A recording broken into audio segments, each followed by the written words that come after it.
ఈ 31 కీర్తన 4వ వచనాన్ని జాగ్రత్తగా మనం పరిశీలన చేస్తే, నా ఆశ్రయ దుర్గము నీవే అన్నాడు. అసలు ఈ కీర్తన ప్రారంభం కూడా చాలా బాగుంటుంది. ప్రభువా, నేను నీ శరణుజొచ్చి ఉన్నానో, నన్ను సిగ్గుపడనీయకము అనే మాటతో ఈ కీర్తన ప్రారంభించాడు. ఇంగ్లీష్లో ఏముంటుందంటే, in you I put my trust అని ఉంటుంది. నా నమ్మకం నీ మీద ఉంచాను, నా విశ్వాసం నీ మీద ఉంది ప్రభువా. నా విశ్వాసానికి ఆధారం నువ్వు, నా నమ్మకానికి ఆలంబన నీవు. నన్ను సిగ్గుపడనివద్దు. ఎవరి ముందు అంటే, శత్రువులు నా చుట్టూ చేరి ఉన్నారు. నా పతనాన్ని చూడాలని, నా నాశనాన్ని చూడాలని చాలామంది కనిపెడుతున్నారు. నేను ఏడిస్తే చూడాలని చాలామంది కనిపెడుతున్నారు. ఈ రోజుల్లో కూడా చాలామంది అలాంటి స్థితిలో లేరంటారా? బహుశా నీ జీవితంలో కూడా అలాంటి పరిస్థితులు ఈరోజు కూడా ఉన్నాయేమో.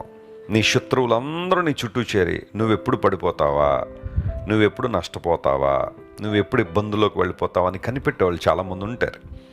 ఆ కారణాన్ని బట్టి దేవుని సేవకుడు ఏమంటాడంటే, నీకు ఎప్పుడైనా ప్రతికూలత వస్తే, నష్టం కానీ లేదా ఏదైనా సమస్య వస్తే ప్రజలతో చెప్పుకోవడానికి ఇష్టపడద్దు. ఎందుకంటే చాలామంది నీ సమస్యను చూసి సంతోషిస్తారట, ఆనందపడతారు. నువ్వు కష్టాల్లో ఉండడం చూసి సంతోషించే వాళ్ళు చాలామంది ఉంటారు.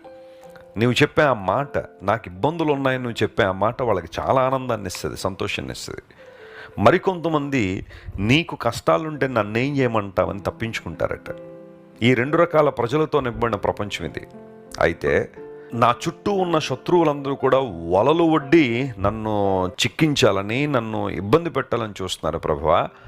ఆ సమయంలో నా ఆశ్రయదుర్గం అంటూ ఉంటే, నన్ను బలపరుచువాడు అంటూ ఉంటే నీవే అని భక్తుడు దేవుని మీద తన విశ్వాసాన్ని తెలియచేస్తున్నాడు.